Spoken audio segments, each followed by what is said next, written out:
다윗이 골리앗을 죽인 후에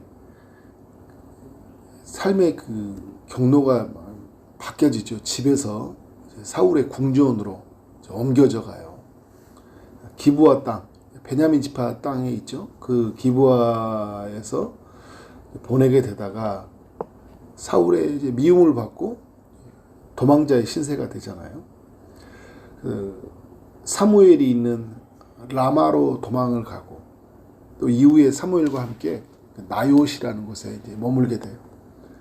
이곳까지도 또 사울이 쫓아오니까 다시 이제 요나단에게 가서 왜 아버지가 그러는지를 또 알리다가 결국은 또 사울이 다윗을 진짜 죽이려는 의도를 알고 이제 도망을 가게 되죠. 도망을 가기 전에 이제 들린 곳이 바로 놉 땅의 놉. 오늘 21장 1절에 보면 다윗이 놉에 갔다. 많이 배가 고팠던 것 같아요. 먹을 것을 달라고 하는 거 보니까 배가 고파서 이제 제사장 아히멜렉에게 갔는데 근데 이제 홀로 온 거 보니까 이상하잖아요. 사울 왕의 신하인데 왜 홀로 왔을까? 다윗이 이제 그 거짓말로 이야기하죠.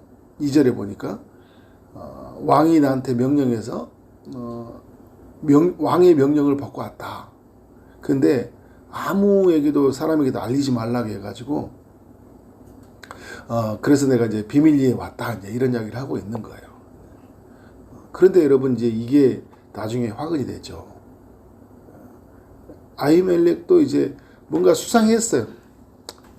근데 다윗은 또 이렇게 말하니까 아히멜렉도 맞이할 수밖에 없었잖아요. 근데 여기서 이제 다윗이 3절에서 보면 먹을 것을 달라. 배가 많이 좀 고팠던 것 같죠. 떡 5덩이나 뭐 없냐. 그래서 이 떡을 주는데 이제 어떤 떡을 줍니까? 이 성막에서 드려지는 그 제사. 여기가 그 놉땅에서 제사장들이 있었어요. 여기에 이제 성막이 이제 있었다라고 이제 우리가 추정해 볼 수 있는 거죠. 그러면 이제 이 성막에서 드려지는 이제 진설병 이걸 줘도 되냐? 근데 이 제사장이 어떻게 해석을 하냐면 성결하게 몸을 갖고 있으면 먹어도 된다. 먹을 수 있는 거다 이제 이야기를 해줘요. 그래서 이제 다윗이 먹게 되는 거죠. 근데 이런 과정에 누가 보냐면 7절에 보니까 사울의 신하 한 사람이 이제 도액이라는 사람이 이걸 본 거예요. 다윗에게 먹을 걸 줬죠. 그리고 이제 8절에 뭘 줍니까? 다윗이 뭐 이제 무기가 없냐, 칼이나 이제 창이 없냐. 그러니까 이 제사장이 그 다윗이 그때 죽였던 골리앗 그 칼이 있었잖아요, 그죠? 골리앗 그 칼이 있었는데 그거밖에 없다. 그러니까 다윗이 뭐라고 하냐면 그거 내게 주라. 근데 이런 모든 광경을 지금 누가 보고 있어요? 도액이라는 사람이 보고 있어요. 다윗이 그 은혜의 측면에 본다면 하나님이 필요한 것을 공급해 주신 거죠. 배가 고프니까 또 놉땅에 가서 하나님의 사람을 통해서 필요한 것을 공급받은 거예요. 그런데 여러분 또 이제 연약함의 측면도 드러나죠. 다윗에게 거짓말을 했다가 이것 때문에 누가 고통을 당하는 거예요? 아히멜렉이. 나중에 여러분 이 아히멜렉이 다윗에게 이 떡을 준 이 사건 때문에요 다 죽어요. 그 가족이 85명이 죽습니다. 사울이 도륙을 시켜버려요. 다윗에게 도움 줬다는 것 때문에. 그러니까 사울이 얼마나 큰 분노의 차이인지를 알 수 있죠.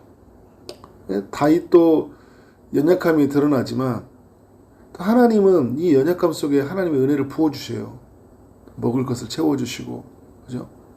또 그 예상을 인도에 가요. 다윗이 이제 그 무기를 받고 떡도 먹고 해서 이제 어디로 갑니까? 10절에 보니까 사울을 두려워하여 일어나 도망하여 가드 왕 아기스에 갔다. 이렇게 이야기를 하고 있어요. 그러니까 지금 이스라엘 땅에 더 이상 머무를 수가 없었어요. 왜냐하면 사울이 죽이려고 하니까. 내 땅인데 내가 살 수가 없어요. 나를 죽이려고 하는 사람 때문에. 예수님과 같은 거죠. 예수님 만든 지으신 땅 안에 왔지만 사람들이 예수님을 거부하잖아요. 그죠? 머리 둘 곳이 없어요. 그래서 이제 이 다윗이 가드 왕 아기스에게 가게 되는데, 이 가드가 블레셋 땅이잖아요. 그리고 이 가드는 특별한 도시란 게 뭐냐면 다윗이 죽였던 골리앗 있죠. 골리앗이 가드 사람이거든요. 그러니까 다윗은 가면 안 되는 곳인데 그곳에 갈 수밖에 없어요. 또 공교롭게 뭘 들고 갑니까? 골리앗을 죽였던 칼 들고 가네. 많이 두려웠다라는 것을 이제 보여주고 있어요. 다윗이 사무엘상 17장에서 그 가드 사람들 보면서 굉장히 담대하고 두려움 없이 나갔던 모습과는 좀 다른 모습이죠. 여러분, 사람이 많이 쫓기고요. 사람들 안에서 이렇게 살 수 없는 그런 나그네된 신세, 그리고 도망자된 신세가 되어버리면 이게 두려움들이 많이 찾아온 것 같아요. 여러분, 다윗이라서 담대했던 게 아니라 하나님의 은혜 때문에 그가 담대할 수 있었고요. 또 인간의 연약함이 어떻게 해요? 금방 드러난다는 것이 또 다윗의 모습 속에 보여주고 있어요. 우리도 그렇잖아요, 여러분. 정말 이게 담대하게 하나님 앞에 서 있는 것 같아도 어느 날은 보면 너무 무서워요. 그때마다 우리는 하나님의 은혜를 구하고 성령의 충만을 구할 수밖에 없다라는 것을 다윗을 보면서 우리가 알게 되는 것 같아요. 다윗이 이제 그 가드에 갔다는 이야기가 사람들에게 들렸고, 이제 사람들이 이제 신하들에게 말하고, 신하들은 이제 누구에게 말하는 거예요? 가드 왕 아기스에게 말하시는 거예요. 다윗이 왔다. 근데 이 사람이 막 그 이스라엘 땅 안에서 그 사울이 죽인 자는 천천히요 다윗은 만만이로다. 막 이렇게 노래 부르던 우리 골리앗 죽여가지고 그렇게 그 이스라엘에서 추앙받았던 그 인간이 왔습니다. 이야기하는 거예요. 이제 다윗이 이 말을 듣게 되면서 어떻게 되냐면 가드 왕 아기스 왕 앞에서 굉장히 두려워요. 12절에 보면 심히 두려워요 이야기하잖아요. 그러니까 지금 다윗의 이야기 속에서 10절도 그렇고 어떤 단어가 계속 따라다니고 있어요? 두려워하여. 10절에는 사울을 두려워하여, 12절은 아기스를 두려워하여. 사울은 이스라엘 편의 왕인데 그 사람도 두렵고, 12절은 적군인데 적군왕 아기스도 두렵고. 이게 저는 그 출애굽기의 모세 이야기가 생각나요. 모세도 그렇잖아요. 바로의 궁전에 살았는데 자기 동족을 도운 것 때문에 이제 도망자의 신세가 되어야 되잖아요. 그러니까 그때부터 누구예요?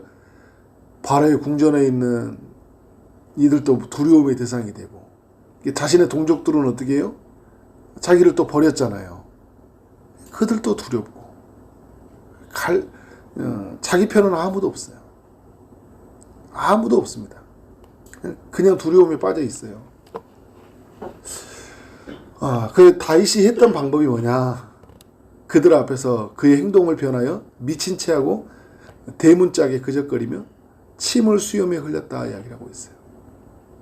미친 채 하는 거예요. 그러니까 오늘 2절에도 보면 배고프니까 어떻게 하는 거예요? 왕의 명령을 받고 왔다. 부득불 거짓말을 이렇게 할 수도 있겠고, 그죠? 배고프니까. 또 지금 13절은 뭐예요? 죽을 것 같으니까 또 부득불 뭐라고 있어요? 미친 채 하는 거예요. 근데 여러분, 이런 부득불 이런 단어들이 참 우리를 비참하게 만드는 거거든요. 이게요. 비참하게 만들었어요. 그러니까 다윗이 이런 모습을 통해 우리에게 보여주는 게 뭔지 아세요, 여러분? 다윗은 잘나고 똑똑하고 왕이 될 만한 그릇이구나. 그래서 지금 왕이 되어가고 있잖아요. 기름 붓고 나서. 그래서 이 사람은 딱 봐도 왕이 될 만한 그릇이야. 이렇게 생각할 수 있어요, 여러분. 그죠? 골리앗 죽일 때부터, 그리고 골리앗 죽은 이후에 일하는 거 보면 일을 착착착 다 잘했거든요. 지혜롭게. 이 사람 진짜 왕이 될 만한 그릇이야 라고 했는데, 역시 뭘 발견할 수 있냐면, 이런 사람임에도 불구하고 하나님이 왕을 만들어 가신다. 그러니까 주체가 누구예요? 하나님이에요. 미치광이 흉내낼 수밖에 없는 이 다윗을 하나님이 하나님의 사람으로 만들어가는 거예요. 그러니까 다윗은 많이 연약하다. 많이 부족하다. 그런데 여러분이 은혜로 보면 이제 내일 또 이야기 보면 또 다윗이 하나님 앞에 이래서 왕이 될 수밖에 없구나. 또 이런 모습들이 막 드러나요. 그런데 이런 사람이면 왕이 되면 안 된다라는 것도 계속 드러나요. 하나님의 은혜가 임하지 않으면 여러분 우리는 하나님의 사람으로 설 수 없다는 것을 보여줘요. 왜 은혜라는 게 뭐냐면 14절에 아기스가 이 다윗을 보면서 뭐라고 하냐면 미치광이다. 신하들 보고 이야기하는 거죠. 왜 나한테 데리고 왔냐. 내게 미치광이가 부족하여서 너희가 이 자를 데려왔느냐. 내 앞에서 이 미친 짓을 하게 하느냐. 그래 내 집에 들어오지 말라 하면서 어떻게요? 다윗을 죽이지 않고 그냥 미치광이로 내버려 두는 거예요. 여러분 생각해 보면 이럴 수 있잖아요. 왕이 미치광이라고 할지라도 살려두는 것보다 어떻게 해요? 자기가 잃었던 걸 생각하면 복수심에 차면 죽일 수 있어요. 사울왕 같았으면 죽였을 거예요. 사울왕 앞에서 만약 미친 채 한다더라도 죽였을 거예요. 예, 분노가 크거든요. 근데 여러분 아기스도 똑같이 사실 똑같이보다 더 큰 상실을 경험했잖아요. 자기가 최고로 여겼던 장수 골리앗도 죽었죠. 그것 때문에 전쟁이 패배됐어요. 너무 많은 걸 잃었잖아요. 근데 여러분 이 사람은 그냥 넘어가요. 미친 짓을 하는 다윗을 죽이지 않아요. 근데 이게 뭐냐는 거죠. 하나님의 은혜라는 거예요. 하나님의 도우십니다.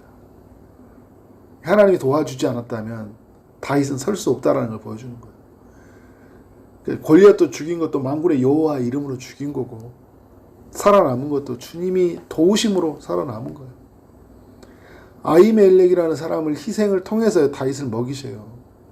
근데 그때도 하나님이 아히멜렉에게 말씀할 수도 있거든요. 다윗 주지 마라. 그죠? 허락하셔요. 그러니까 다윗은요.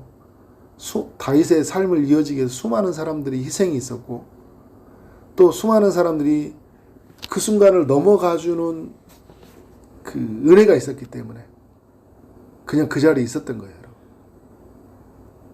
다윗이니까 그렇게 사는 게 아니라 다윗임에도 불구하고 하나님이 은혜를 부어주셨다. 이게 여러분 우리의 삶에도 너무 중요한 거예요. 우리가 여러분 뭐 잘나고 똑똑해서 이 자리에 있는 게 아니라는 거예요. 항상 하나님의 은혜가 우리 가운데 임했기 때문에 있는 거예요.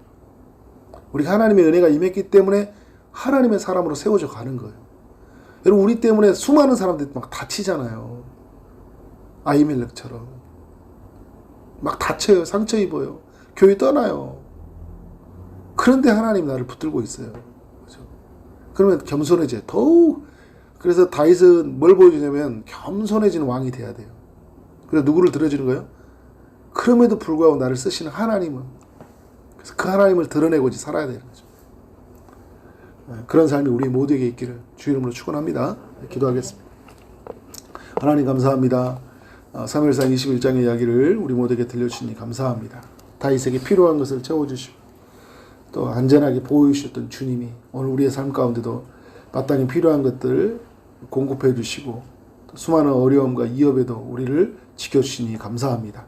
다윗이 스스로 왕이 된 것이 아니라 은혜로 되어졌다는 것을 보여주신 주님, 오늘 우리도 동일하게 그 하나님의 일하심이 있었음을 고백합니다. 우리 스스로 우리는 아무것도 할 수 없는 연약한 존재입니다. 하나님이 하셨고 하나님이 일하여 주셔야만 우리는 살 수 있습니다. 주님 오늘 또 우리에게 은혜를 부어 주옵소서. 오늘 또 하나님의 사랑이 아픈 자들에게 또 경제적인 어려움 당하는 자에게 또 하나님의 은혜를 갈구하는 모든 자에게 한없이 큰 사랑을 부어 주옵소서. 주님이 일하여 줄 줄 믿사옵고 예수 그리스도 이름으로 기도를 싸움나이다. 아멘.